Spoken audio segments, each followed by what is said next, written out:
Rossano Sobrinho vem de Espera Feliz, Minas Gerais. Então, vamos escutá-lo falar de vida de Paulo de Tarso. A palavra é sua, irmão.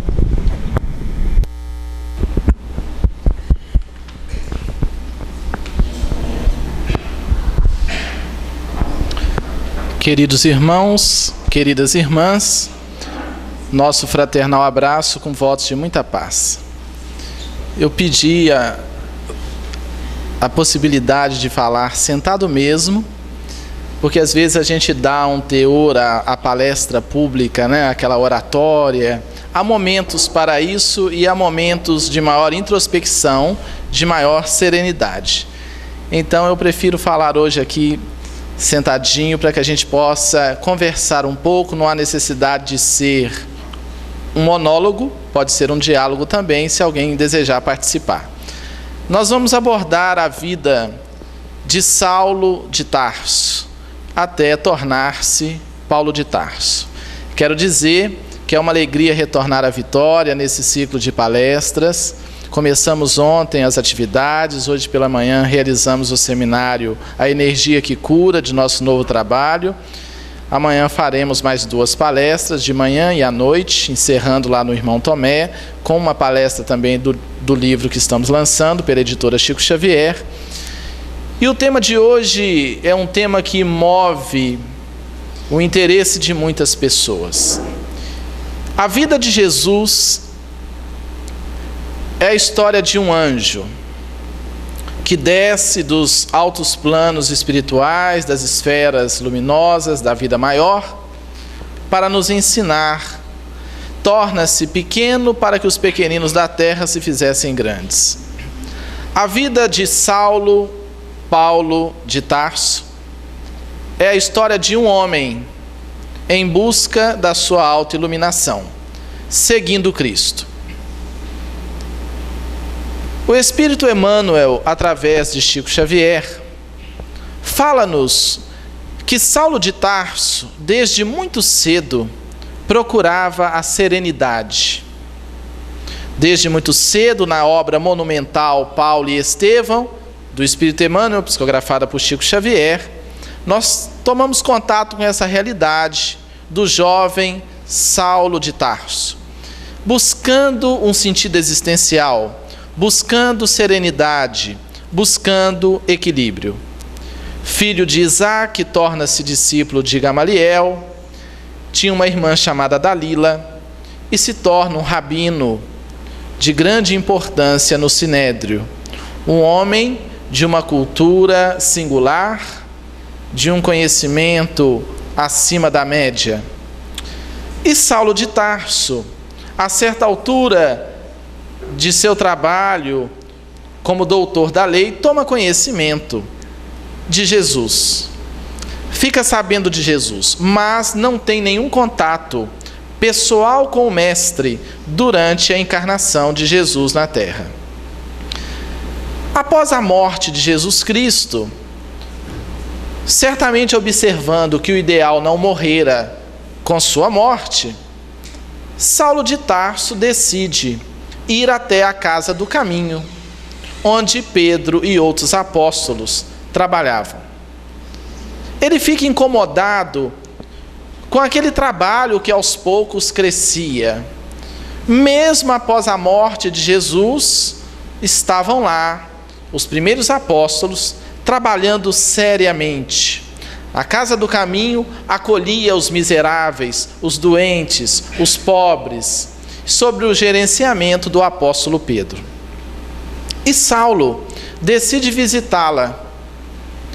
Chega à Casa do Caminho, observa o trabalho, e certo dia, visitando a Casa do Caminho num sábado, ele toma conhecimento da presença de um grande pregador para os primeiros cristãos.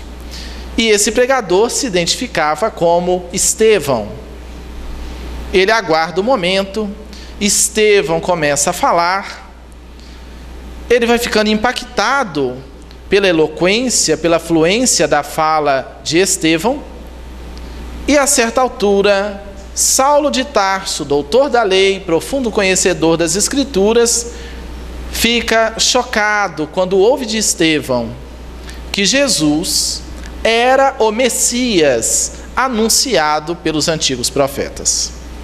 Naquele momento, Saulo se sente profundamente ofendido.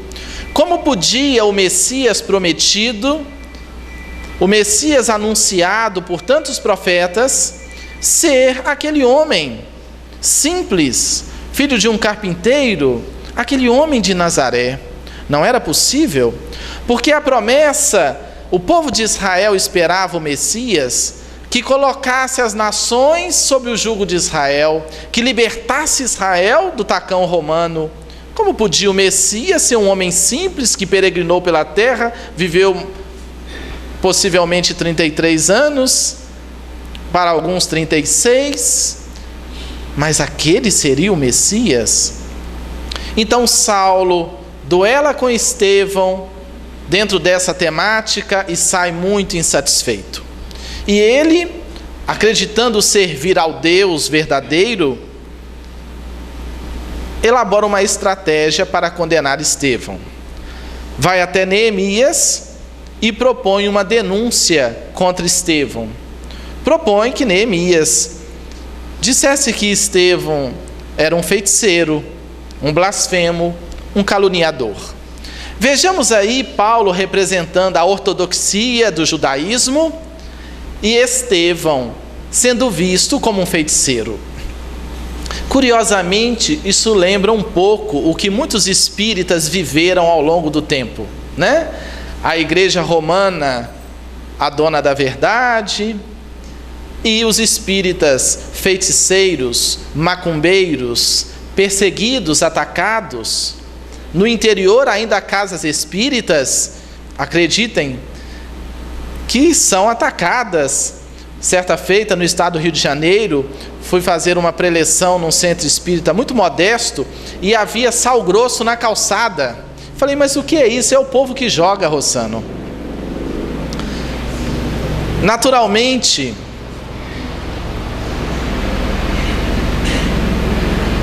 o avião também tem seu espaço, né? Naturalmente que isso é fruto de uma mistura, de uma confusão, porque o espiritismo durante muito tempo foi associado à macumba, a práticas africanistas. Daí surge depois o espírita kardecista, o que também não existe, porque não existe kardecismo, porque ismo é doutrina, kardecismo seria a doutrina de Kardec, e a doutrina não é de Kardec, ele a organizou, a doutrina é dos espíritos. Então o kardecismo é uma elaboração linguística para separar o espírita do candomblessista, do umbandista, sem menosprezar quaisquer desses irmãos e quaisquer dessas práticas, porque não podemos criticar aquilo que não conhecemos. Nossa tarefa é falar daquilo que nós conhecemos e professamos. Então surgiu esse kardecismo, que é uma bobagem. Não existe isso na codificação. Mas tudo bem também, se você tem receio de ser identificado como macumbeiro e fala que é espírita kardecista, está tudo certo. Mas quando fala, eu sou espírita. É macumbeiro? Quando alguém fala, mas é macumbeiro? Eu falei, quase, estamos chegando lá ainda. Porque aí a pessoa já desencarna de uma vez, já infarta e dá tudo certo. Somos espíritas. O espiritismo é a promessa cumprida da vinda do Consolador. Como dizia nosso querido Chico Xavier, é Jesus de novo para o coração do povo. Isso é o espiritismo. É o cristianismo restaurado em espírito e verdade, na linguagem clara, simples, direta, para o cotidiano. Não trabalhamos com metáforas, com alegorias, com pompas, com sacerdócio organizado, com ritualística, com paramentos. É a mensagem que liberta de dentro para fora, que cura de dentro para fora. Todos aqui somos aprendizes. O professor, eu costumo dizer, os professores são os bons espíritos e o diretor é Jesus Cristo. Então o espiritismo, gostaria de dizer, que não é nenhuma religião dentro do sentido comum do termo. Quando alguém fala espiritismo é religião, eu falo, depende. O que para você é religião? Se for sacerdócio organizado, paramentos e rituais, não é. Não temos? Agora, se for uma conexão profunda com a nossa essência, o religare ao self, à consciência profunda, ao Cristo interno, aí o espiritismo é religião. Mas como diz Emmanuel no prefácio do livro Nosso Lar, de André Luiz, mais do que espiritismo e de espiritualismo, precisamos e carecemos de espiritualidade. Porque também não adianta estarmos dentro dos templos espíritas, batendo cartão na reunião de domingo, de sábado, de sexta, de quarta, se lá fora não espiritualizarmos o mundo. A casa espírita é o hospital, sim, porque acolhe todos nós adoecidos da alma. É um templo, sim, porque há uma psicosfera específica em sintonia com o mundo maior. Mas é sobretudo uma escola. Diz André Luiz que espiritismo é a universidade da alma. Aqui nós estamos aprendendo o sentido da caminhada na terra, de onde viemos, por que aqui estamos, para onde vamos. Esse é o sentido do espiritismo. Entregar as rédeas da vida nas mãos, nas nossas próprias mãos. Saímos da heteronomia, quando o padre ditava, o pastor ditava, o médium ditava. Nós somos os responsáveis pela nossa felicidade ou pela nossa desdita. A parte de Deus está pronta, sempre. A nossa parte é que está sendo feita. Então a gente para de culpar o mundo, a sociedade, os pais, Deus, os políticos, e a gente passa a ser responsável pela nossa própria vida. Então, Saulo de Tarso se sente profundamente ofendido quando ouve que Jesus seria o prometido Messias de Israel. Neemias faz a denúncia de que Estevão seria um feiticeiro.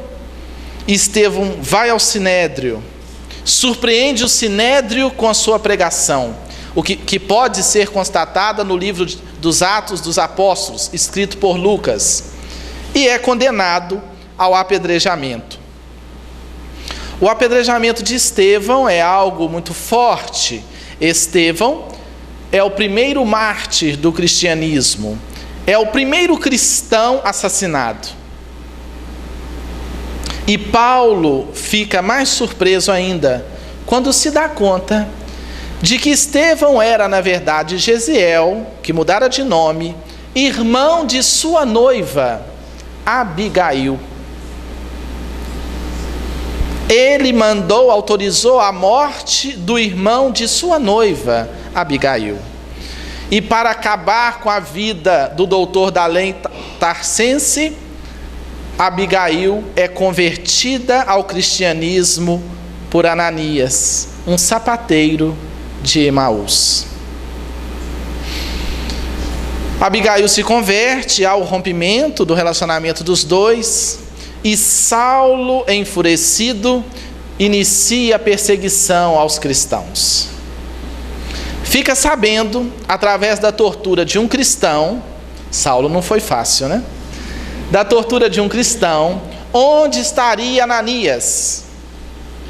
E aí, sabendo que ele se encontrava em Damasco, ele e mais 2 guardas, 2 soldados, eles encaminham para Damasco, onde ele pretendia prender Ananias. Na estrada de Damasco, nessa caminhada até Damasco, Saulo de Tarso vive o seu turbilhão mental. Naquele caminho, muita coisa se processava dentro do laboratório de sua alma. A noiva que rompera com ele, o assassinato do irmão de Abigail, autorizado por ele. Mas algo impactara profundamente Saulo.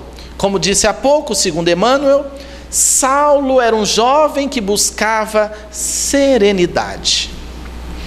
Quantos de nós estamos mergulhados em atividades religiosas, ocupamos postos dentro das religiões tradicionais ou mesmo no movimento espírita, mas não logramos ainda a paz interna?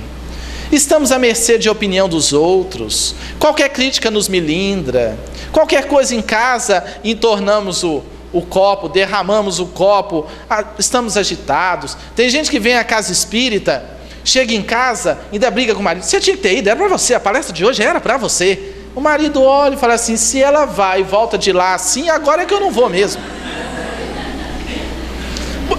Perdão, por que não chega em casa, faz um cafunézinho no chakra coronário e fala: oi, meu bem. É um passe. Ela vai olhar e fala assim: olha, ele vai olhar e vai pensar: mas que energia boa, uma hora eu vou lá, e vem. Mas se já chega falando, acusando, você não vai, cuidemos de nós. Cada um tem seu momento, cada um tem a sua estrada de Damasco. Na hora que a coisa apertar, todo mundo vai buscar. Na hora que tudo fica difícil, a gente vai em qualquer lugar. Será que vai resolver meu problema? Eu vou lá. Então, tudo tem o tempo. Na verdade, diz o provérbio latino: se as palavras movem, os exemplos arrastam. Então chegue em clima de paz. E aí, foi lá naquele negócio? Porque tem gente que ainda chama de espiritismo assim: foi lá naquele negócio? Não é? Fui, meu bem. Olha que energia boa que eu trouxe. Estou em paz, estou me conhecendo, tomando as rédeas da minha caminhada. Ah, sim. Então não brigue, não acuse. Porque tem a galera dos 6 horas. Vocês conhecem a galera dos 6 horas? Assim: vamos à casa espírita. Não, vai 6 horas para mim. A galera dos 6 horas. 6 horas para mim. Os evangélicos, nossos irmãos evangélicos fizeram até um forrozinho com esses 6 horas. 6 horas para mim, 6 horas para mim. Eu quero ver a galera dos 6 horas depois da desencarnação. Vai vir na mediúnica, por favor, ore por mim. Não é? A galera dos 6 horas. Muito bem. Quando Saulo está indo para Damasco, ele lembra da serenidade de Estevão. Mais do que das palavras, da pregação, da eloquência de Estevão, ele lembra da serenidade de Estevão. A serenidade que ele procurava. Ele acreditava seguir o Deus verdadeiro, o Deus de Moisés. E aquele que ele autorizara o apedrejamento estava profundamente sereno. Diz Sócrates que a felicidade é resultante de uma consciência tranquila, de um coração pacificado e de uma conduta reta. Estava Estevão sereno, mesmo na hora da morte. Não temeu a morte. Naquele momento no deserto, uma luz se lhe apresenta e diz: Saulo, Saulo, por que me persegues? E ele diz: quem é o Senhor? E a resposta é: eu sou Jesus. Naquele momento, Saulo tem aquele impacto profundo, cai do cavalo. E essa expressão é muito interessante, porque nós, ao longo das reencarnações, temos que cair do cavalo do ego. O sofrimento, a dor, é o fogo que consome o ego. Às vezes a gente pede: Senhor, cure fulano. E o Senhor fala: não é para curar, meu filho. A cura já está acontecendo através do sofrimento. Mas o sofrimento promove evolução? Não. Faz a gente revisar os passos, reavaliar a caminhada, revisar tudo, o que a gente está fazendo da gente mesmo. Essa é a função da dor. Os Espíritos dizem que a dor é um convite da vida a fim de que aceitemos uma entrevista com Deus. Se não fosse a dor, nós teríamos que acreditar no tal do inferno, porque não teríamos limite. A dor está lá no Evangelho segundo o Espiritismo. Quando eu li, eu pus o pé no freio, que eu levei um susto, achei muito forte. A dor é bênção que Deus envia aos seus eleitos. Como assim? Como que a dor é bênção? Quem está querendo dor? Ninguém. É porque a dor faz a gente fazer aquela pausa. A gente está no turbilhão das ilusões, querendo matar a sede de felicidade, no mar salgado das ilusões.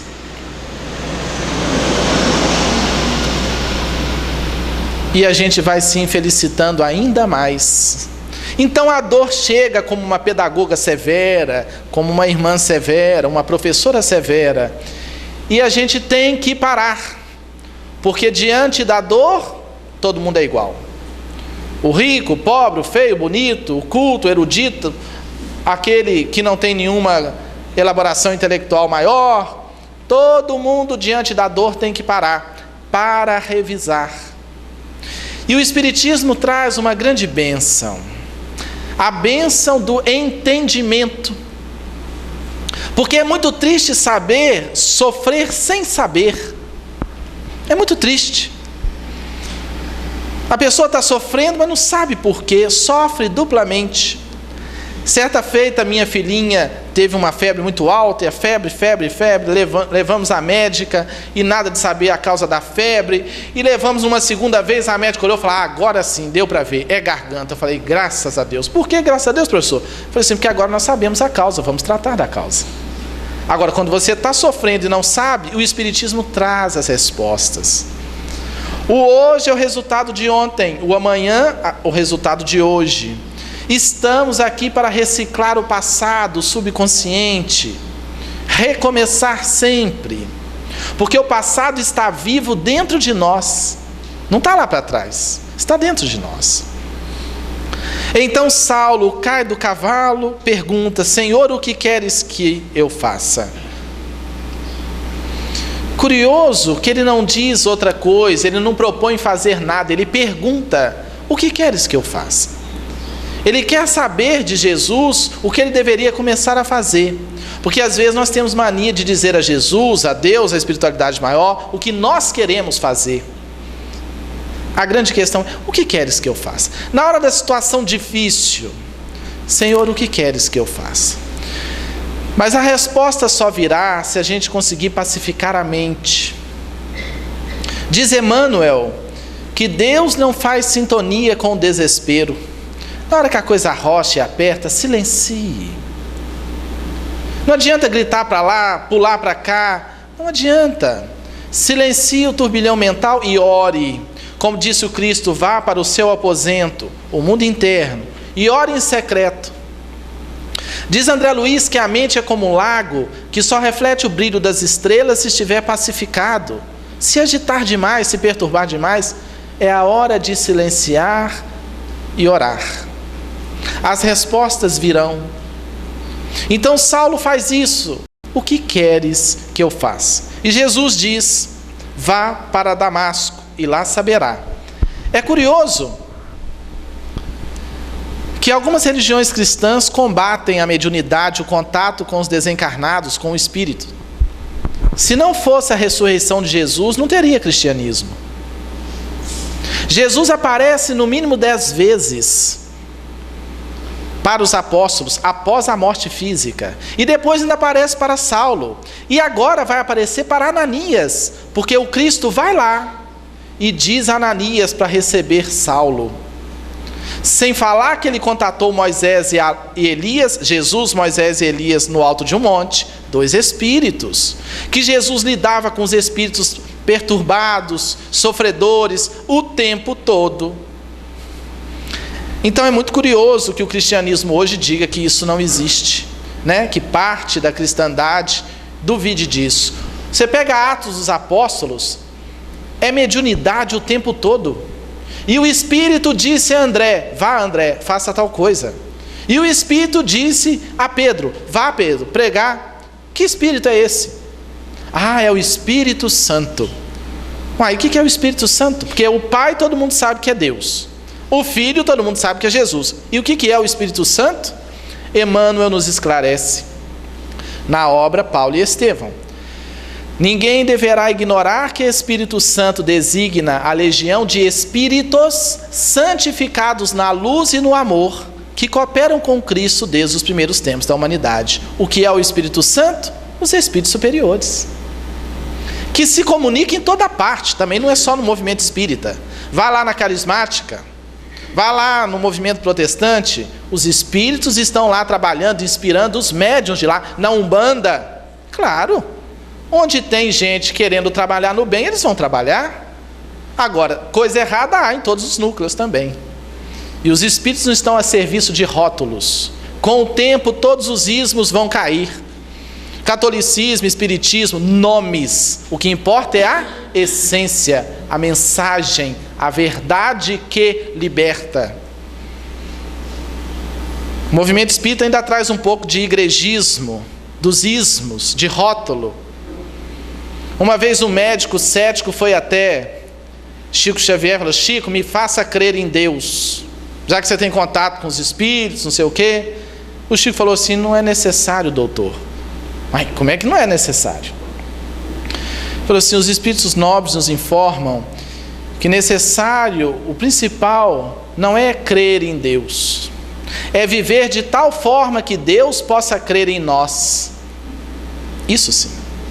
Então o cientista está lá dentro de um laboratório dedicando sua vida para nos auxiliar, ele está sendo profundamente religioso, espiritualizado. E tem gente dentro de religiões vendendo Jesus. Então o artista que procura qualificar a vida na terra, embelezar a vida na terra, está a serviço do alto? É claro que está. O cientista, o religioso, o filósofo, o médico, o enfermeiro, o padeiro, que faz algo bom, de qualidade. Quando Lutero trouxe a proposta da reforma protestante ao mundo no século XVI, Lutero, Wycliffe, Calvino e outros, um sapateiro entusiasmado, amigo de Lutero, disse: agora nós vamos reformar o mundo. Lutero, o que eu faço? Eu quero te ajudar a levar o evangelho para o mundo, porque agora a Bíblia pode ser divulgada no idioma de cada um. Agora a gente pode pregar no idioma normal, porque antes era só no latim, de costas para o povo e no escuro. Quem pegava alguma coisa? Nada, né? Aí Lutero, muito sóbrio, virou para o amigo sapateiro e disse: você quer levar o evangelho ao mundo? Sim, eu gostaria de renovar a terra. Ele falou assim: então volte para a sua sapataria e faça o melhor sapato. A vivência do cristianismo é no cotidiano. Dentro da casa espírita a gente vira quase anjo de asa nas costas. É fácil subir o morro para meditar, para orar, para vibrar. Eu quero ver descer o morro para conviver. No atritar das arestas, lá fora, em família, no trabalho. Eu costumo dizer que é muito fácil amar a Deus, o difícil é amar o vizinho que liga um som sábado de manhã, naquela altura, um funk pesadão, tum, tum, tum, tum. Quero ver. A sogra. Tem sogra que cai do céu, não tem? A vassoura quebra, ela bufa.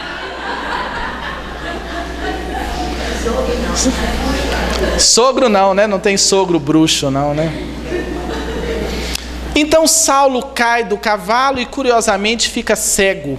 Escamas tampam-lhe os olhos, ele fica cego por 3 dias. Interessante a escuridão, né? Do mundo de fora. Quando São Francisco de Assis perdeu a visão, uma infecção de tal natureza que ele teve que cauterizar as vistas com ferro em brasa. Século XII, não tinha recurso. E o Frei Leão, o irmão Chapéu, os seguidores, falaram: o que você vai cauterizar? É a solução. Mas o fogo não me ferirá, meus amigos. Eu vou cantar um hino ao irmão Fogo. Eles deram no pé e o cara veio com ferro em brasa.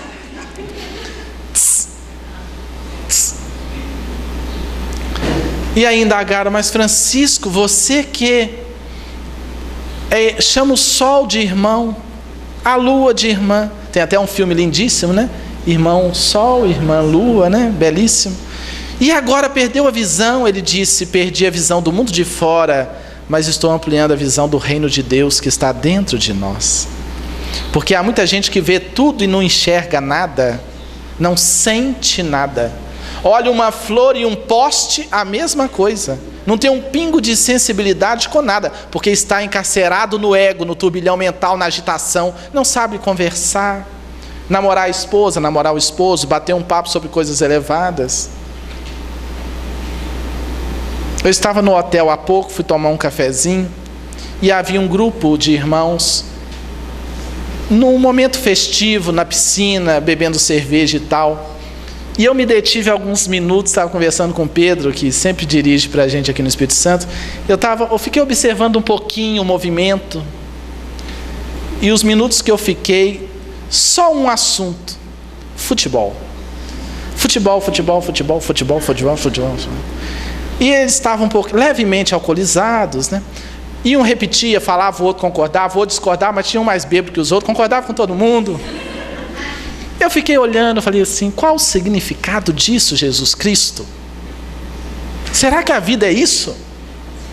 Porque tem gente que trabalha a semana inteira para no final de semana ter a cervejinha e churrasquinha, cervejinha e churrasquinha, cervejinha e churrasquinha, e começa a segunda-feira e vai anestesiando, dali a pouco bate uma depressão, bate um problema. Por quê? É porque pedra desperta com dinamite.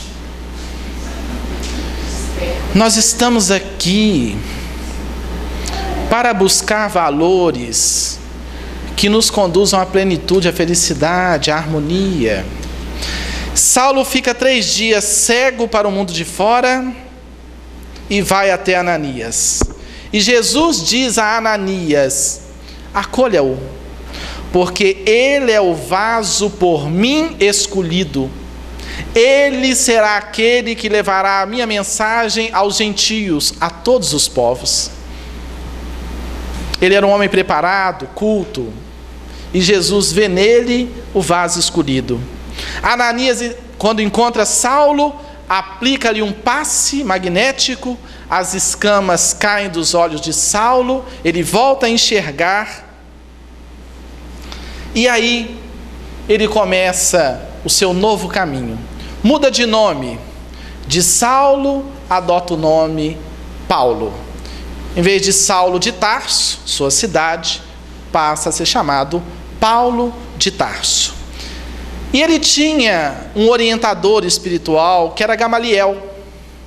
Ele vai até Gamaliel e Gamaliel sugere que ele vá para o deserto meditar, porque seria uma nova fase. E ele fica quase 3 anos no deserto. Primeiro, 3 dias seco. Agora quase 3 anos no deserto. Para que um ser humano, um indivíduo, comece um trabalho de tal natureza, tem que passar pelo deserto. Todos nós temos momentos desérticos na vida. Nós morremos muitas vezes ao longo de uma mesma vida para amadurecer, para fortalecer, para não ficar à mercê dos outros, da opinião alheia, para estar a serviço da consciência e não do ego. O ego, para que os senhores entendam, quando a consciência profunda, o espírito, o self, está totalmente identificado com a mente, o turbilhão mental, isso é o ego. Quando você está sofrendo demais, as emoções vêm, tomam conta de você, a mente te domina, você está no ego. E quando você começa a observar as suas emoções, os seus pensamentos, e não reage num automatismo, quando você medita, pensa antes de agir, você está saindo do ego e indo para a consciência. Você está agindo com consciência, com ciência, com sabedoria. Então Saulo fica no deserto. Depois, ele vai à casa do caminho, onde estavam os apóstolos. O que acontece? Não é muito bem aceito. Vai à casa do pai, de seu próprio pai. Sua mãe já havia desencarnado. E o pai olha e fala assim: você se curou? Porque o pai achou que o sol do deserto tinha atrapalhado o pensamento de Saulo, agora Paulo. E o pai diz, olha, quando ele fala de Jesus, o pai diz, você vai escolher, ou eu, ou esse Jesus. E Paulo diz, já escolhi, meu pai. Vai embora de casa, praticamente expulso de casa. No caminho, vem um escravo trazendo algumas moedas de ouro. O pai se compadecera dele. E ele falou, olha, diga meu pai que eu fiquei muito feliz dele se preocupar comigo, mas não será necessário. E aí Paulo inicia uma jornada. Tudo vai ruindo em derredor. No Sinédrio não era mais ninguém. Na casa do caminho não foi tão bem aceito no início. Vai à casa paterna, é negado. Sua mãe havia desencarnado, segundo alguns, de desgosto, porque Saulo tinha tudo para ser o sucesso total. Uma liderança do judaísmo, um grande nome no Sinédrio, e de repente cai tudo. A noiva, ele mandou matar o irmão. O que sobrou para Paulo? Nada, só o deserto. O deserto, no deserto as ilusões caem.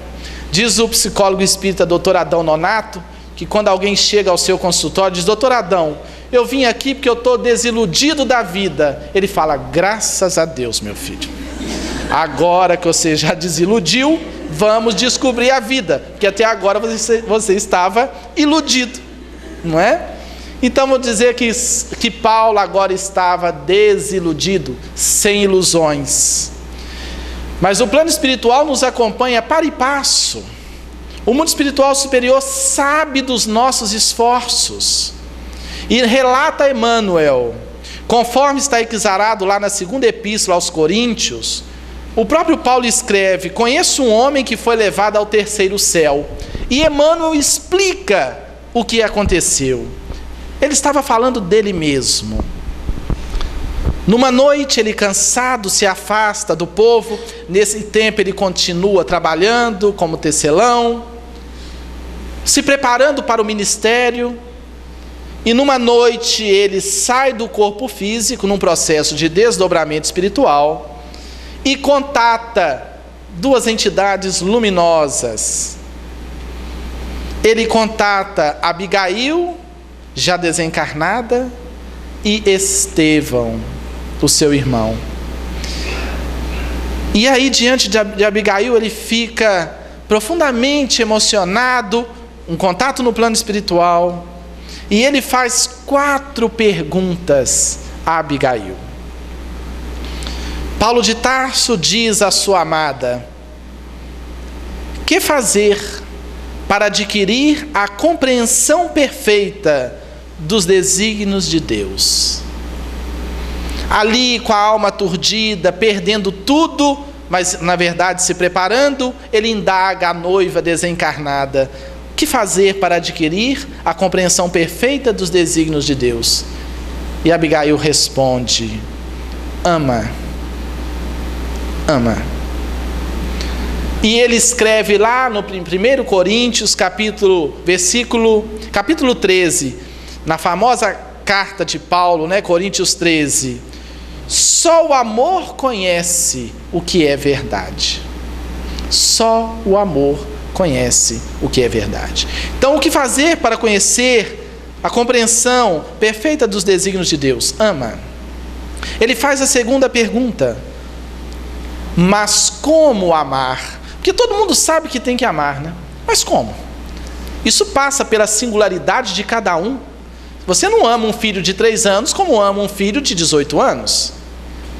A pedagogia do amor é diferente de acordo com a necessidade de cada um. Eu estou falando para uma plateia seleta de pessoas maduras. Se eu estivesse falando para adolescente, a linguagem seria outra, a postura seria outra. Então a gente precisa saber como amar. Então ele pergunta: como? Como amar? E Abigail responde: trabalha. Trabalha. Curiosamente, quando perguntaram a Sigmund Freud o que era a vida, ele disse: a vida se resume em amor e trabalho. A vida está apoiada em amor e trabalho. Se faltar um desses elementos, não há vida. E Abigail responde: primeiro, ama, e segundo, trabalha. E ele faz a terceira pergunta: como enfrentar o desânimo destruidor? Porque tem hora que parece que nada dá certo, tudo fica difícil e etc. E Abigail responde: espera. Meus irmãos, é tão importante saber esperar. Mas não é esperar de braços cruzados, não. É esperar trabalhando, perseverando, tendo fé. Fé é confiança. Confiança irrestrita na bondade de Deus. Espera. Às vezes a gente quer o resultado de imediato. Nós hoje desfrutamos da sombra de árvores milenares que outros plantaram no passado, ou nós mesmos no passado. Então é assim, a gente lança o bumerangue da vida, ele faz o périplo, leva um tempinho para voltar. Hoje nós estamos colhendo o ontem, e amanhã colheremos o hoje. O que importa é perseverar. Aquele que perseverar até o fim será salvo, disse Jesus. Na linguagem espírita, será salvo das próprias imperfeições. persevere no trabalho de autoiluminação. E ele faz a quarta e última pergunta, a Abigail desencarnada. O que fazer junto aos corações que não querem a renovação? Muitos de nós contatamos a mensagem espírita cristã, nos entusiasmamos, entusiasmo em tel, é Deus em nós. Isso é o significado da palavra entusiasmo. Em, dentro, tu, de tel, do grego, entusiasmo, Deus dentro de nós. Às vezes a gente tem aquele entusiasmo, quer levar o irmão, vamos lá ouvir uma palestra, o maridão, a esposa, o filho, ninguém está querendo nada. Agora não, vá você, é o seu momento. Curta você, estude você, dedique você. Outro vai chegar, vai querer ouvir algo de espiritismo. Outros irmãos vão se aproximar. Quando Jesus estava lá na assembleia falando para as pessoas, no lugar fechado, falaram: Senhor, sua mãe e seus irmãos estão te chamando lá fora. Jesus, que já vivia a consciência espiritual, falou: quem é minha mãe? Quem são meus irmãos? Todo aquele que faz a vontade de meu pai é minha mãe, meu irmão. Então ele não estava tão preocupado, porque no início do ministério os irmãos queriam prendê-lo, está lá no texto bíblico.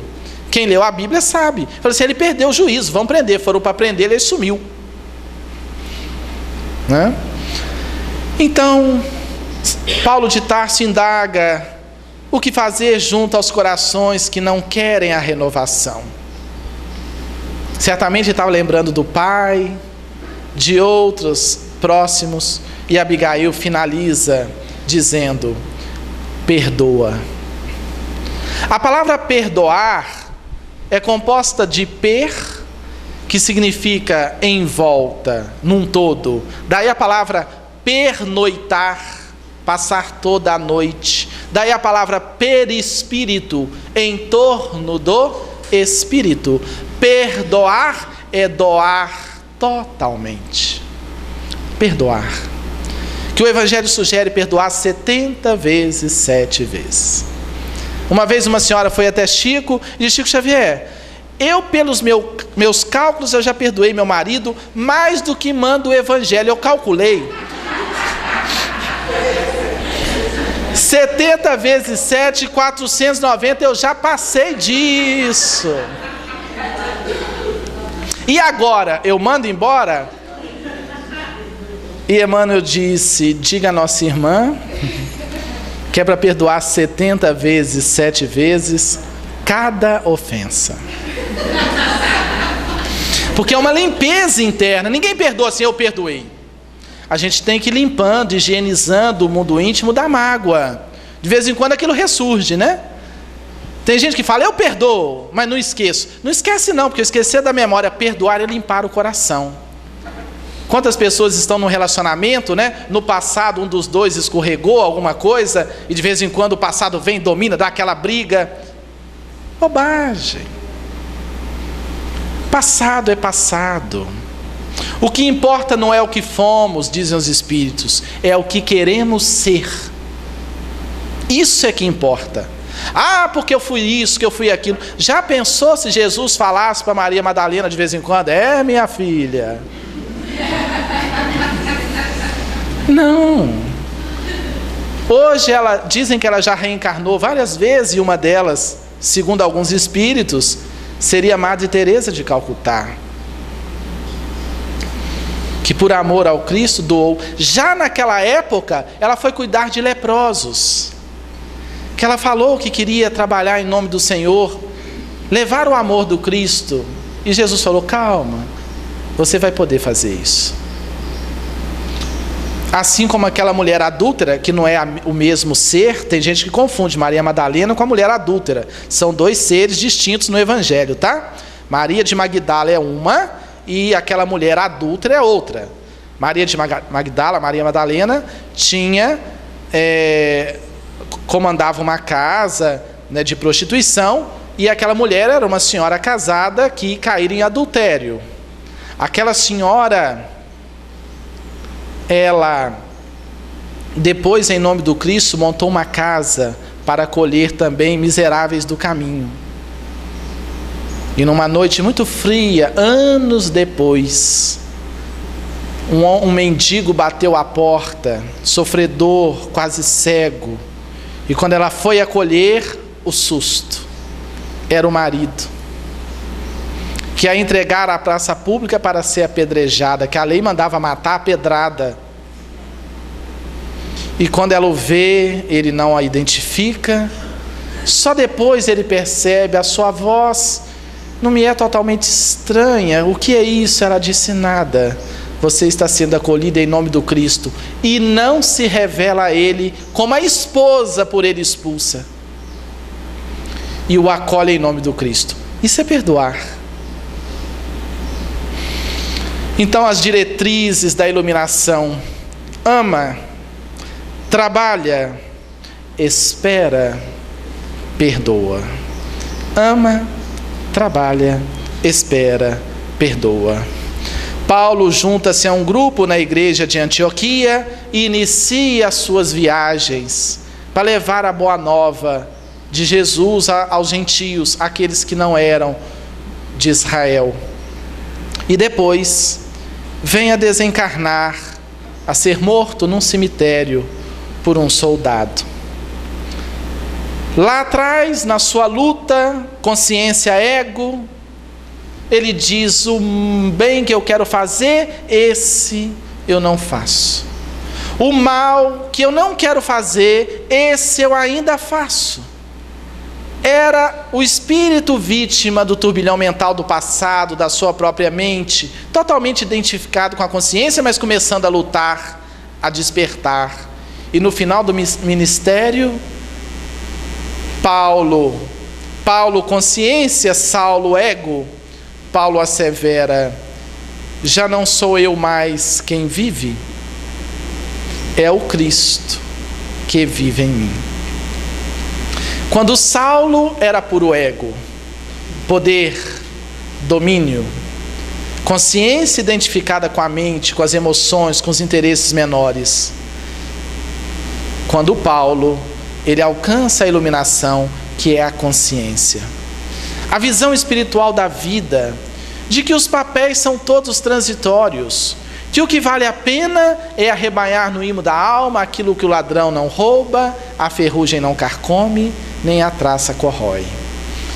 Todos somos convidados a esse caminho de despertar do ego para a consciência. Cada um na sua casa, no seu trabalho, no seu ambiente social, na casa espírita, podando as arestas do homem velho, despindo o homem velho, revestindo-se dos valores do novo homem, na linguagem paulina. Todos estamos na terra para isso. E nós, que temos a doutrina espírita, que temos essa mensagem tão direta, tão linda, tão libertadora, não vamos jogar fora isso não. Os espíritos nos dizem que a coisa mais triste após a desencarnação é a sensação de tempo perdido.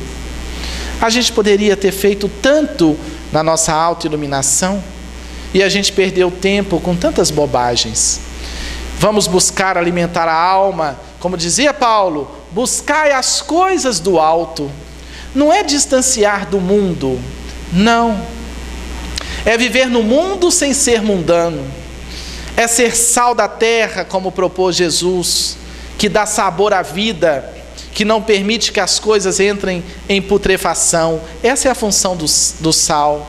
Que a gente possa ser luz do mundo, ainda com a luz pequenina, mas com generosidade, tolerância, bondade, vivenciando a caridade, como o Espiritismo propõe na questão 886 de O Livro dos Espíritos: benevolência para com todos, não só para com os pobres, com todos, indulgência para com as imperfeições alheias e perdão das ofensas. Eu gostaria de encerrar pedindo a licença, como costumamos fazer sempre, com um poema que fala da capacidade de servir, da possibilidade de servir, do espírito Amélia Rodrigues, que ele diz: Senhor, eu reconheço a minha pequenez, mas por isso desta vez eu venho rogar-te misericórdia. Eu gostaria de ser uma galáxia de estrelas para iluminar a terra inteira, mas se eu não conseguir, Permita-me ser um pirilampo na noite escura, iluminando a treva e a amargura de quem anda na escuridão. Eu queria, Senhor, ser uma chuva generosa, caindo sobre a terra porosa, fazendo reverdecer o chão. Mas se eu não lograr, permita-me ser um copo com água fria, matando a sede e a agonia de alguém na exasperação. Eu gostaria, Senhor, de ser um jardim de flores de todas as cores, para embelezar as paisagens da natureza. Mas se eu não possuir os recursos que esse desejo encerra, permita-me ser uma rosa solitária na frincha da rocha, embelezando as paisagens da terra. Eu queria ser um trigal maduro para repletar de pão a mesa da humanidade inteira, mas se não der, permita-me ser um único grão que, caindo ao chão, me multiplique no milhão e enriqueça a humanidade com a bênção do pão.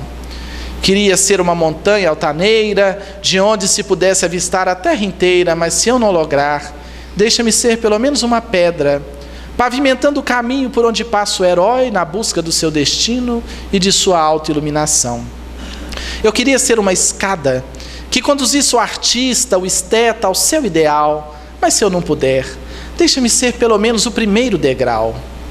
Gostaria tanto de ser cantor, declamador, compositor, para cantar a tua mensagem de luz, mas se não der, Jesus, permita-me ser uma árvore com a estrada sob sua sombra, ou então estar ali de mansinho, esperando um coração passar pelo meu caminho, e quando ele se for, eu lhe possa dizer: olá, amigo, para onde vai? E se ele, olhando para trás, me inquirir: quem és tu? Eu lhe possa dizer: sou teu irmão, dá-me tua mão. Sou teu amigo, eu irei contigo, e lado a lado eu possa declamar: Senhor, muito obrigado porque creio em ti. Muito obrigado porque renasci. Muito obrigado por estar aqui nesta tarde, com tantos irmãos queridos, reencontrando irmãos que aqui moram, como a Elaine, que sempre nos ajuda aqui nas visitas às casas espíritas. Só ontem e hoje nos abandonou, mas agora estamos aqui. As companheiras que nos acolheram tão fraternalmente, ao companheiro que organizou o som, que preparou, o companheiro Rick que está gravando a preleção. Que o Mestre Jesus, a pura consciência, o Cristo, diretor planetário, ilumine e nos ampare nesse fim de semana e ao longo de todo o restante desse ano, que possamos fazer a nossa parte, que possamos estar no esforço pessoal. Como dizia nosso querido, inesquecível e amado Chico Xavier, embora ninguém possa voltar atrás e fazer um novo começo, qualquer um pode começar agora e fazer um novo fim. Façamos um novo fim pela eternidade, sempre reciclando o passado e lançando as sementes de um porvir mais feliz. Que o Mestre Jesus nos guarde, nos ampare, hoje e sempre. Muita paz a todos. Obrigado.